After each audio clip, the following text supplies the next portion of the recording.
Hatchet Chapter 5. His eyes snapped open, hammered open, and there were these things about himself that he knew instantly. He was unbelievably, viciously thirsty. His mouth was dry and tasted foul and sticky. His lips were cracked and felt as if they were bleeding, and if he did not drink some water soon, he felt that he would wither up and die. Lots of water. All the water he could find. He knew the thirst and felt the burn on his face. It was mid-afternoon, and the sun had come over him and cooked him while he slept. And his face was on fire, would blister, would peel, which did not help the thirst, made it much worse. He stood using the tree to pull himself up because there was still some pain and much stiffness, and looked down at the lake. It was water, but he did not know if he could drink it. Nobody had ever told him if you could or could not drink lakes. There was also the thought of the pilot down in the blue with the plane strapped in the body. Awful, he thought. But the lake was blue and wet looking, and his mouth and throat raged with the thirst, and he did not know where there might be another form of water he could drink. Besides, he had probably swallowed a ton of it while he was swimming out of the plane and getting to shore. In the movies, they always showed the hero finding a clear spring with pure, sweet water to drink. But in the movies, they didn't have plane wrecks and swollen foreheads and aching bodies and thirst that tore at the hero until he couldn't think. Brian took small steps down the bank to the lake. Along the edge, there were thick grasses, and the water looked a little murky, and there were small things swimming in the water, small bugs, but there was a log extending about 20 feet out into the water of the lake. A beaver dropped from some time before, with old limbs sticking up almost like handles. He balanced on the log, holding himself up with the limbs, and teetered out past the weeds and murky water. When he was out where the water was clear and he could see no bugs swimming, he kneeled on the log to drink. A sip, he thought, still worrying about the lake water. I'll just take a sip. But when he brought a cupped hand to his mouth and felt the cold lake water trickle past his cracked lips and over his tongue, he could not stop. He had never, not even on long bike trips in the hot summer, been this thirsty. It was as if the water were more than water, as if the water had become all of life, and he could not stop. He stooped and put his mouth to the lake and drank, pulling it deep and swallowing great gulps of it. He drank until his stomach was swollen, until he nearly fell off the log with it. Then he rose and stagger-tripped his way back to the bank, where he was immediately sick and threw up most of the water.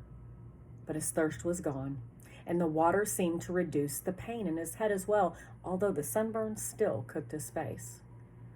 So, he almost jumped with the words spoken aloud. It seemed so out of place, the sound. He tried it again. So, here I am. And there it is, he thought.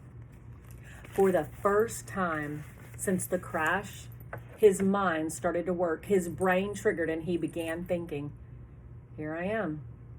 And where is that? Where am I? He pulled himself once more up the bank to the tall tree without branches and sat again with his back against the rough bark. It was hot now, but the sun was high and to his rear, and he sat in the shade of the tree in relative comfort. There were things to sort out. Here I am, and that is nowhere.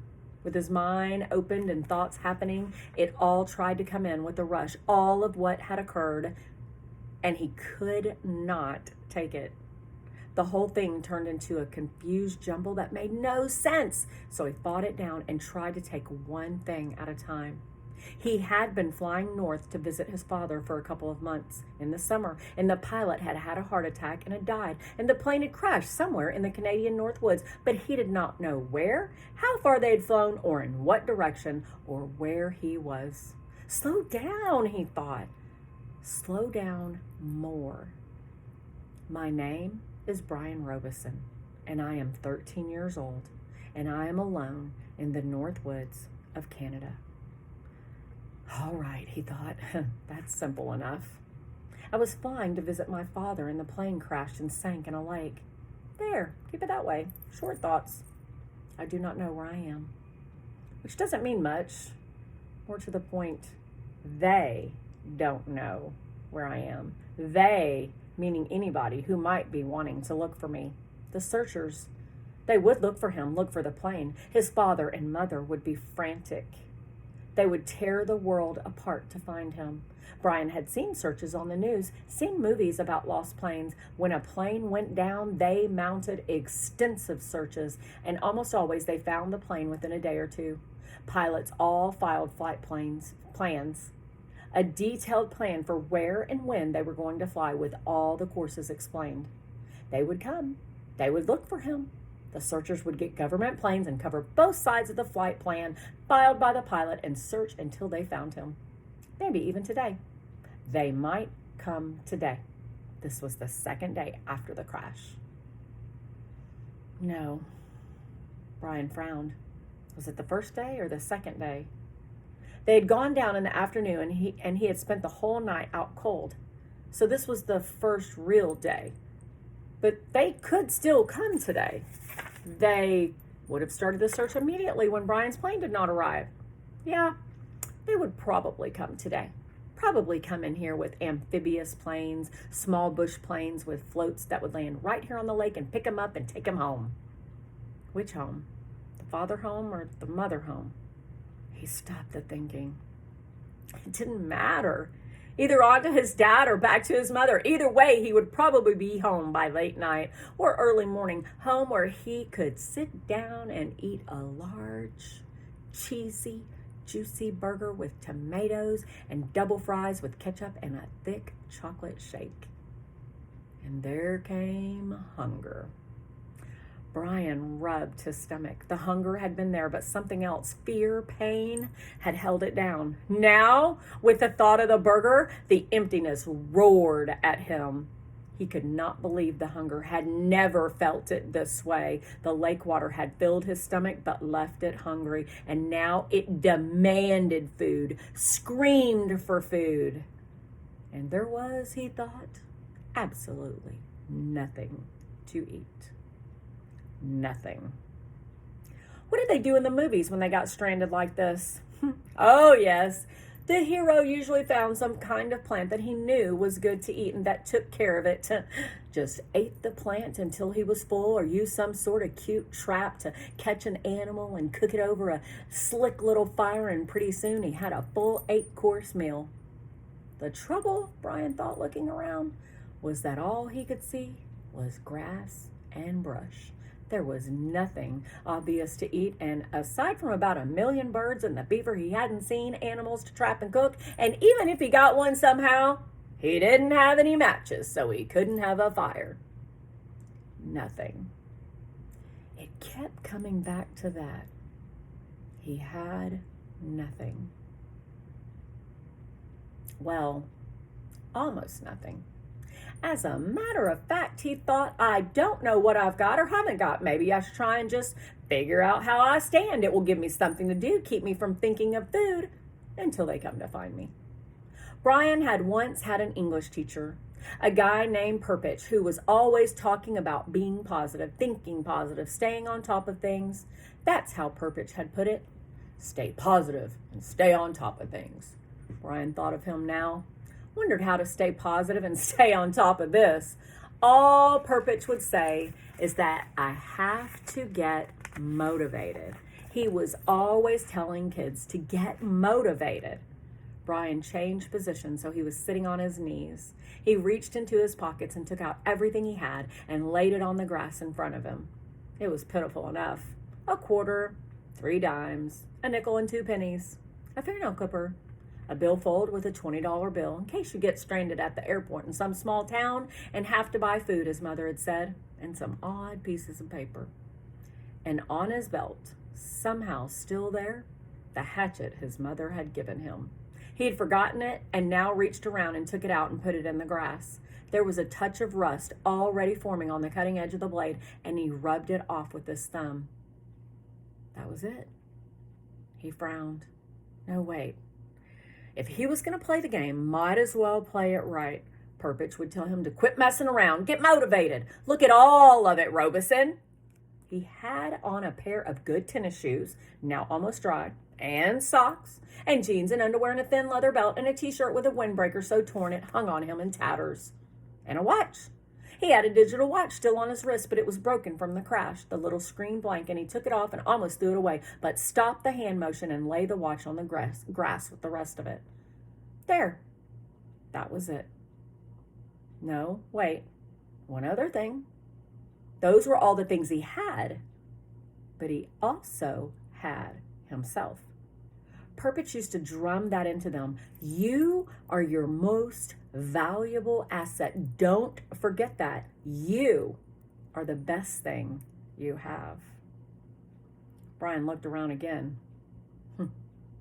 I wish you were here, Perpich. I'm hungry and I'd trade everything I have for a hamburger. I'm hungry. He said it aloud in normal tones at first, then louder and louder until he was yelling it. I'm hungry! I'm hungry! I'm hungry! When he stopped, there was sudden silence. Not just from him, but the clicks and blurps and chirred bird sounds of the forest as well. The noise of his voice had startled everything, and it was quiet. He looked around, listened with his mouth open, and realized that in all of his life, he had never heard silence before. Complete silence. There had always been some sound, some kind of sound. It lasted only a few seconds, but it was so intense that it seemed to become part of him. Nothing. There was no sound. Then the birds started again, and some kind of buzzing insect, and then a chattering and a calling, and soon there was the same background of sound, which left him still hungry.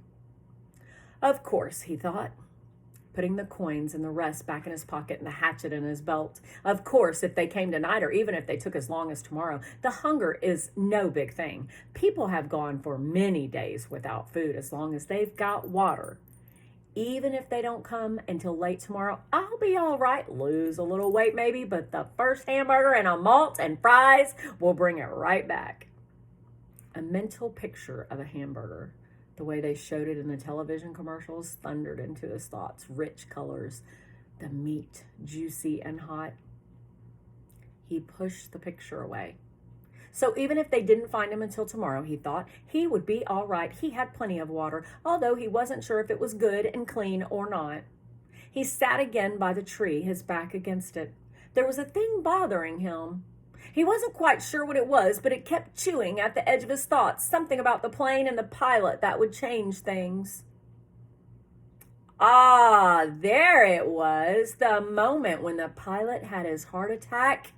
His right foot had jerked down on the rudder pedal and the plane had slewed sideways. What did that mean? Why did that keep coming into his thinking that way, nudging and pushing? It means, a voice in his thoughts said, that they might not be coming for you tonight or even tomorrow. When the pilot pushed the rudder pedal, the plane had jerked to the side and assumed a new course. Brian could not remember how much it had pulled around, but he wouldn't have had to be much.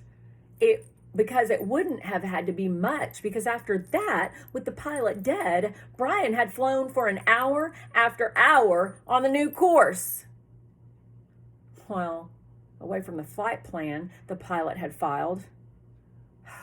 Many hours at maybe 160 miles an hour, even if it was only a little off course with that speed and time, Brian might now be sitting several hundred miles off to the side of the recorded flight plan. And they would probably search most heavily at first along the flight plan course. They might go out to the side a little, but he could easily be 300 or 400 miles to the side. He could not know, could not think of how far he might have flown wrong because he didn't know the original course and didn't know how much they had pulled sideways. Quite a bit. That's how he had remembered it. Quite a jerk to the side. He pulled his head over sharply when the plane had swung around. They might not find him for 2 or 3 days. He felt his heartbeat increase as the fear started. The thought was there, but he fought it down for a time, pushed it away, then it exploded out. They might not find him for a long time. And the next thought was there as well, that they might never find him. But that was panic. And he fought it down and tried to stay positive. They searched hard when a plane went down. They used mini-men and planes, and they would go to the side. They would know he was off from the flight path. He had talked to the man on the radio. They would somehow know. It would be all right. They would find him. Maybe not tomorrow, but soon. Soon. Soon. They would find him soon. Gradually, like sloshing oil, his thoughts settled back and the panic was gone. Say they didn't come for 2 days. No. Say they didn't come for 3 days. Even push that to 4 days. He could live with that. He would have to live with that. He didn't want to think of them taking longer. But say 4 days. He had to do something. He couldn't just sit at the bottom of this tree and stare down at the lake for 4 days and nights. He was in deep woods and didn't have any matches, couldn't make a fire. There were large things in the woods. There were wolves, he thought, and bears, other things. In the dark, he would be in the open here, just sitting at the bottom of a tree. He looked around suddenly, felt the hair on the back of his neck go up. Things might be looking at him right now, waiting for him, waiting for dark so they could move in and take him. He fingered the hatchet at his belt. It was the only weapon he had, but it was something.